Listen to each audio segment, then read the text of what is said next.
একদিন নারদমুনি ভগবান শ্রীকৃষ্ণকে বললেন, প্রভু, আপনার নামের মানে কি? কৃষ্ণ বললেন, এই প্রশ্নের উত্তর আমি তোমাকে দেব না। তুমি যাও ইন্দ্রদেবের কাছে, উনি তোমাকে প্রশ্নের উত্তর দিয়ে দেবেন।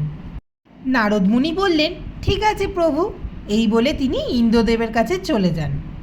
নারদমুনি ইন্দ্রদেবের কাছে গিয়ে প্রশ্ন করলেন, প্রভু, কৃষ্ণ নামের মানে কি? ইন্দ্রদেব বললেন, আমি তো এই নামের মানে জানি না। তুমি ব্রহ্মাদেবের কাছে যাও, উনি নিশ্চয়ই বলতে পারবেন।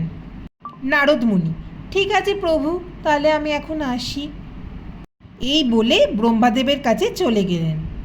ব্রহ্মাদেবের কাছে পৌঁছাতেই তিনি আবারও একই প্রশ্ন করলেন, প্রভু, কৃষ্ণ নামের মানে কি? ব্রহ্মাদেব বললেন, না, আমি এই নামের মানে জানি না। তুমি যমরাজের কাছে যাও। নারদমুনি মনে মনে ভেবে বললেন, দূর, আমি যার কাছেই যাচ্ছি সেই বলছে আমি জানি না, তুমি এর কাছে যাও, তার কাছে যাও, আর কারোর কাছেই যাব না। কিন্তু আমার মনেও তো কৌতূহল আছে, যমরাজের কাছে যাই, উনি যদি না বলতে পারে তাহলে আর কারোর কাছেই যাব না। তিনি এসব ভেবে উত্তর দিলেন, ঠিক আছে প্রভু। এই ভেবে তিনি যমরাজের কাছে পৌঁছে গেলেন। ওনার কাছে গিয়েও একই প্রশ্ন করলেন, কৃষ্ণ নামের মানে কি প্রভু? যমরাজ বললেন, আপনি আমার পিছন পিছন আসুন। এই বলে তাকে নরকের দিকে নিয়ে চলে যান।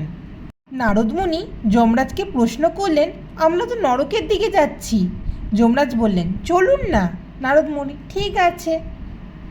নারদমুনি সেখানে গিয়ে দেখলেন সেখানকার প্রাণীদের এমন কঠোর শাস্তি, সেই দেখে নারদমুনির মুখ থেকে আপনা আপনি কৃষ্ণ কৃষ্ণ কথাটি বেরিয়ে যায়, এবং তার সঙ্গে সঙ্গে তিনি দেখলেন তার মুখে বলা কৃষ্ণ কৃষ্ণ শব্দটি সেই নরকের প্রাণীদের কানে যাওয়া মাত্রই তারা মুক্তি পেয়ে যায়।